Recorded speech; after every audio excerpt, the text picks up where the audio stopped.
সংখ্যালঘুদেরকে নাকি মুসলমানরা অ্যাটাক করে। জীবনে শুনছেন কোন দাড়িওয়ালা টুপিওয়ালা আলিয়া মাদ্রাসার ছাত্র, কওমি মাদ্রাসার ছাত্র, কোন ইসলামী আন্দোলনের কর্মী, এটা জামায়াতি বলেন, হেফাজতি বলেন, আহলে হাদিস বলেন, কওমি বলেন, আলিয়া বলেন, মন্দির ভাঙ্গা, মূর্তি ভাঙ্গার সাথে ইসলামের পক্ষের শক্তির কোনো সম্পর্ক নাই। চিল্লায় বলেন ঠিক কিনা?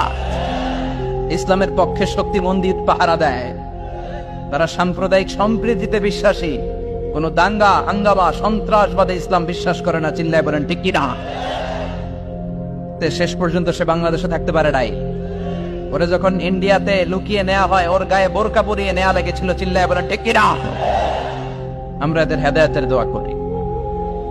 আমরা প্রত্যেকের জন্য হেদায়েতের দোয়া করি প্রথমে। আর যদি হেদায়েত নসিবে না থাকে, কারুন, সাদ্দাত, নমরুদ আর ফেরাউনের যে দশা হয়েছে, বাংলার জমিনের ইসলাম বিরোধী বেহায়াদের ওই দশা আল্লাহ তুমি করে দাও। ইসলাম হচ্ছে শান্তির ধর্ম। আমরা সবসময় সাম্প্রদায়িক সম্প্রীতি, ভালোবাসা এটাতে বিশ্বাসী। হিন্দুরা ঢোল বাজায়, আমরা কিছু বলি না। আমরা